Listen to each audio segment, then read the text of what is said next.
levels changed? And how about down on River Street? Do you expect River Street to flood? National Weather Service is still expecting 4 to 6 feet above tide. So they run some models where they can tell you how much above ground. So you have to really understand what those models mean. There is a model you can get to on the National Hurricane Center's website. It'll tell you how many feet above ground. So if you take the astronomical high tide plus take the elevation of that particular area, it gives you a visual of there could be 1 foot above ground, 3 feet above ground. For the most part, for us, we take the astronomical high tide, and National Weather Service is saying there's about a 3 to 4 feet storm surge on top of that normal tide. So could River Street flood? There could be some flooding along River Street, and certainly on the road going out to Tybee Island. Have you guys heard of any reports of any looting as of yet, or what are your plans for that? We have not heard of any reports of any looting at this time. Can you talk about the additional patrols that are taking place? Can I talk about the additional patrols that are taking place? Yeah. As far as our law enforcement community goes, all of our law enforcement are on duty and they're working extended hour shifts. So every municipality has a full force of law enforcement and then some. So some of them are dedicated to traffic control points, some of them are dedicated to roaming. So I'm confident that the traffic control as well as security throughout all of our communities is being cared for.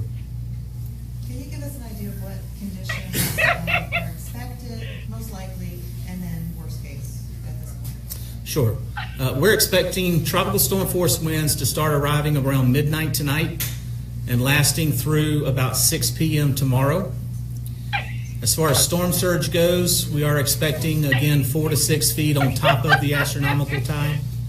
There is also an enhanced risk of tornadoes associated with this storm. So we could see sustained winds of 39 miles an hour and higher over a 14, 15-hour period.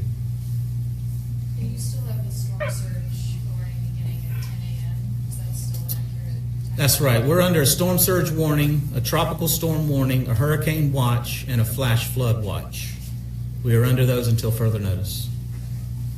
And on the curfew, can you just be very plain about what citizens should expect to happen? Like, they're not supposed to go out between 10 and 6. Are there any exceptions to that?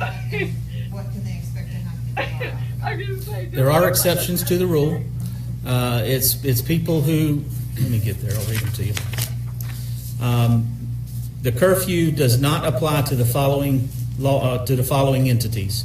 Of course, law enforcement personnel, healthcare providers, personnel of the county and the municipality, the National Guard or the federal military, essential firefighters, essential emergency response personnel, authorized and essential personnel or volunteers working with or through my agency, SEMA, authorized and essential utility repair crews, citizens seeking to restore order to their home or business while on their property or business, other authorized or essential persons as designated on the list compiled by the EMA, the Director of Public Safety, and or the Sheriff of the county.